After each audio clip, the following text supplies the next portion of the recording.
C'est une agence qui est spécialisée dans l'exploitation de lieux éphémères.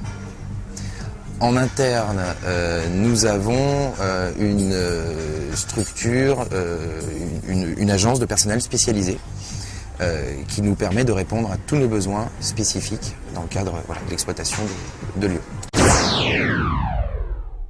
L'objectif de Lionel, le patron du Baron, c'était de trouver un lieu inconnu à la clientèle cannoise pendant le festival. Il y a plusieurs points. Il faut penser évidemment aux assurances.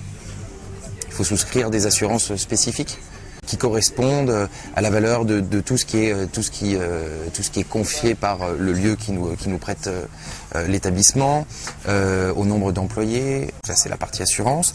Tous les prestataires dont je fais partie doivent aussi souscrire une assurance spécifique pour être couverts en cas de problème majeur. Pour revenir sur l'aspect légal, on parlera de l'affichage. Tarif à afficher à l'entrée, tarif à afficher à l'intérieur. Je te donne quelques exemples, mais il y en a vraiment beaucoup. Que visuellement tous les clients puissent voir tous les alcools et les softs qui sont à la vente. Mode de paiement, les stickers CB, Amex, voilà, c'est très très large. Quand on travaille dans un club, on n'a pas l'habitude de penser à tout ça, puisque ça y est déjà. Mais il faut revenir aux bases. Nous avons besoin d'une équipe sur toute la durée du festival. C'est donc 12 nuits. La législation habituelle ne nous permet pas de faire travailler les employés plus de 6 jours consécutifs. Mais avec mon comptable, nous avons pu établir des contrats qui sont des contrats en CIDD qui permettent tout à fait légalement de les faire travailler sur les 12 nuits. Et il faut bien vérifier que le club qui nous accueille a bien la licence 4 et l'autorisation de nuit. C'est un club privé, effectivement. Donc on pourrait se dire que ce n'est pas un lieu complètement vide qui correspond à la majorité des lieux éphémères. Mais on considère tout de même que c'est un lieu éphémère parce qu'il n'est pas adapté à la folie cannoise, à un tel débit. Initialement, c'est un petit club privé pour une clientèle tout à fait dont le nombre est raisonnable. C'est 50-60 clients par soir. On va faire le maximum pour optimiser le bar.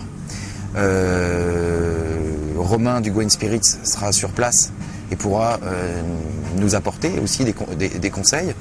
Et moi, j'apporterai mon expertise sur l'encaissement, sur comment installer les caisses, les machines à cartes, faire en sorte qu'ils servent et encaissent le plus vite. J'ai trouvé un système qui me permet de réaliser les mêmes contrôles que le système électronique. Ça prend un peu plus de temps, mais comme c'est un petit club, il n'y a que 2 bartenders, on s'en sort très bien.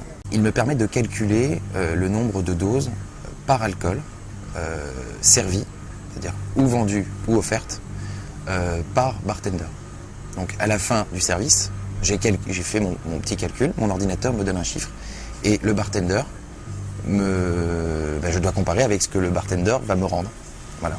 S'il n'y a pas de différence, c'est que c'est bon. C'est la société de Bac, donc main de fer et gants de velours, qui sera sur place et qui va gérer avec 3 agents le flux de toutes les personnes qui vont vouloir rentrer. Je pense que ça risque d'être la cohue. Le moins élevé possible. Les offerts ne seront possibles qu'avec ticket conso. Sinon, ça fausse tous mes calculs. N'importe qui. Moi-même, je devrais donner un ticket conso pour prendre un Perrier. Le pourcentage, on peut l'estimer à 10%. Comme l'année dernière, MHD, c'est-à-dire Mouette et Belvédère, Schweppes, Singabeer, et un nouveau partenaire, Diesel. Il ne faut rien faire, il ne faut rien dire, il faut juste connaître Bac, c'est tout. Juste connaître Bac, c'est tout.